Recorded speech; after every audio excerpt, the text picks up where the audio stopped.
Have you ever visited a library, walked through its hallowed halls as the cavern of books openly welcomes you, becomes your sanctuary of solitude and transports you into the mind of another?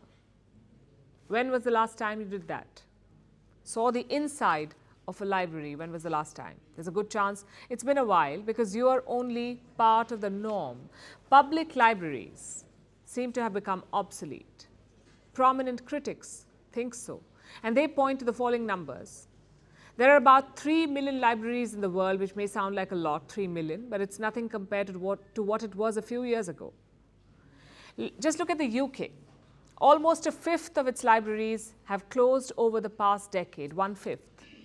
In 2005, 335 million people visited libraries in the UK. By 2020, there was a decline of over 100 million. Same with the US. In the last 2 decades, library visits have slumped by 31%.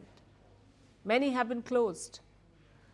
And these are countries where libraries are grand places. Elsewhere, the situation is even worse. Like in South Africa, it faces a reading crisis.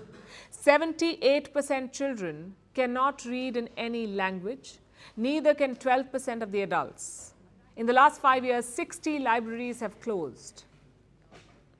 And this is a global story, really. So why are libraries in trouble across the world? For several reasons. For starters, public libraries are underfunded. They don't have the money. American libraries face catastrophic budget cuts. In the last decade, the UK has seen a 30% decline in spending, but budget cuts or not, libraries are starved for resources, like here in India. It has one of the highest number of libraries in Asia. There is one library for every 30,000 people in India, which is good news, but the disparity is stark. The state of Madhya Pradesh has only 42 public libraries, while Rajasthan and Uttar Pradesh have many more.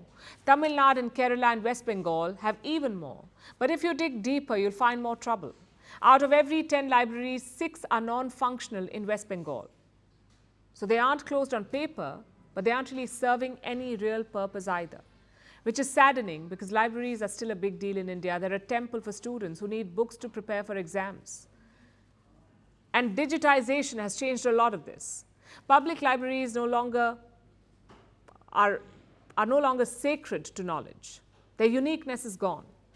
Their walls have been blasted open. There are blogs, online libraries, newsletters, e-books, articles. So why go to a public physical library, sit in an uncomfortable chair and hunt for one piece of information? Why would people do that? Which is why libraries are dying, and nostalgia is not enough to save them. Perhaps they need a makeover. And Singapore is a case in point. 78% of Singaporean residents visit libraries. And I'll tell you why. Singapore's libraries of today look nothing like they did decades ago.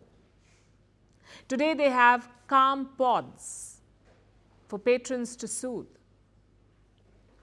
3D robotics initiatives, meeting booths, aquariums for children, and storytelling workshops.